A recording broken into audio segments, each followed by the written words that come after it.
Olá! Vamos direto ao ponto hoje. A gente vai destrinchar a anatomia de uma acusação bem séria, que envolve o sindicato Sindinap, a liderança dele e as supostas conexões políticas. Tudo isso, claro, com base no material que a gente está analisando aqui.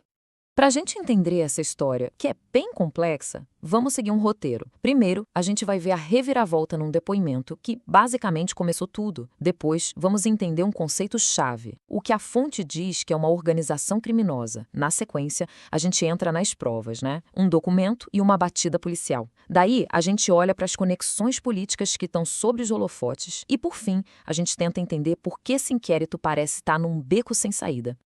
Beleza, vamos começar. Tudo se desenrola a partir de um momento bem específico, sabe? Uma verdadeira reviravolta durante um depoimento. Uma frase, uma única declaração do presidente de um sindicato foi o suficiente para virar tudo de cabeça para baixo e se tornar o centro de uma investigação no Congresso. E quem é a figura central aqui é o Milton Cavallo, presidente do sindicato Sindinap. O que a fonte conta é que ele chegou para depor com um plano bem claro: ficar em silêncio. E por quê? Porque ele estaria com medo de se complicar, já que o sindicato tinha acabado de passar por uma operação de busca e apreensão. Só que, no meio do depoimento, alguma coisa muda. Ele quebra o silêncio. E aí ele solta a frase que, segundo a fonte, é o estopim de tudo. A declaração foi essa: o irmão do Lula nunca teve papel administrativo, só político. Pronto. Essa frase vira o epicentro de toda a discussão. Então, essa palavrinha político, o que ela quer dizer nesse contexto? Pois é, essa declaração abriu a porta para uma acusação muito, mas muito séria. E é exatamente isso que a gente vai ver agora. Como a fonte pega essa fala do Cavallo e a interpreta como a peça que faltava para argumentar que ali existia uma organização criminosa. Bom, primeiro vamos alinhar os conceitos aqui. De acordo com o material que a gente está analisando, o que seria uma organização criminosa? É um grupo com divisão de tarefas, tudo bem estruturadinho, para cometer vários crimes, não só um, ao longo do tempo. Guardem bem essa definição porque ela é a base de todo o argumento que vem por aí. Agora, olha que interessante a distinção que a fonte faz. Ela separa bem o que é organização criminosa do que é coautoria. Organização criminosa, como a gente viu, é algo estruturado para cometer crimes de forma contínua, que é o que a fonte alega ser o caso do Sindinap. Já a coautoria seria um grupo que se junta para um crime específico, um único ato. Por que essa diferença é importante? Porque a fonte usa isso para dizer que a acusação aqui é de outra natureza e talvez mais grave do que outras que a gente vê no cenário político. Então, aqui a gente conecta os pontos.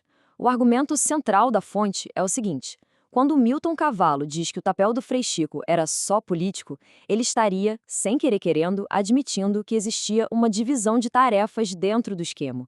Ou seja, na visão da fonte, isso não é uma simples declaração. É, na prática, uma confissão da estrutura da organização. Certo, então a gente já tem a interpretação da declaração. Mas e as provas concretas? Bom, a partir daí, a fonte começa a apresentar o que seriam as evidências físicas para sustentar tudo isso. E é o que a gente vai ver agora, focando num documento bem importante e no que foi encontrado numa batida da polícia.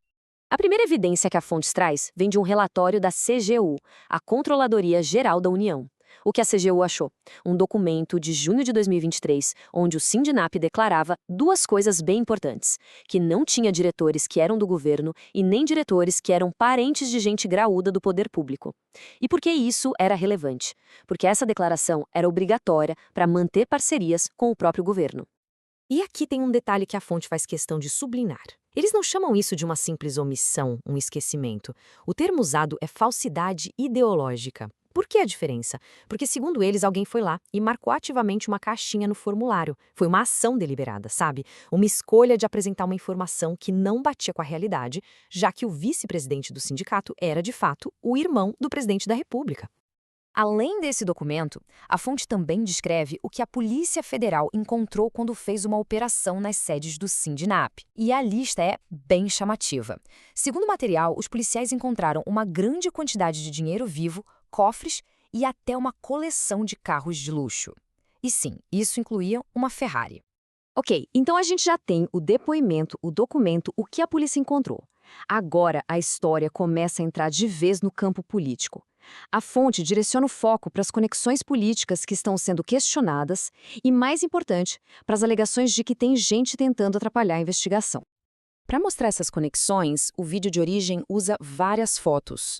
Nelas aparecem os líderes do sindicato ao lado do presidente Lula em vários momentos, como na inauguração de um hotel que é do próprio sindicato.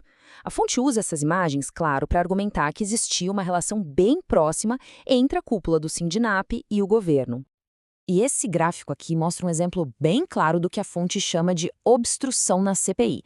Teve uma votação para decidir se iam quebrar o sigilo financeiro de um assessor que supostamente recebeu milhões de uma entidade investigada. E o resultado? Dá uma olhada. 17 votos contra e apenas 1 a favor. É um placar bem expressivo, né? A fonte também diz que o assunto é bem delicado politicamente. De acordo com o que é relatado, toda vez que alguém na comissão sequer sugeria convocar o Frei Chico, irmão do presidente, para depor, a reação dos políticos do PT era de oposição ferrenha, imediata. Ufa, depois de passar pelo depoimento, pelas evidências, pelo contexto político todo, a gente chega na reta final. Agora, vamos juntar todas as peças, resumir as principais alegações que a fonte apresenta e tentar entender por que esse inquérito parece estar num impasse, numa verdadeira encruzilhada. Então vamos lá, recapitulando os pontos-chave que a fonte levanta.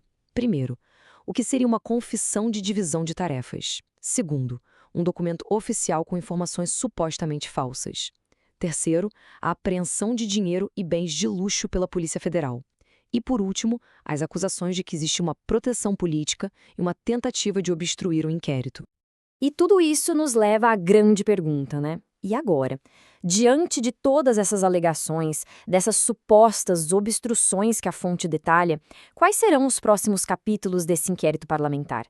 Fica a sensação de que a investigação, de fato, chegou a um momento decisivo, e o futuro dela está em aberto.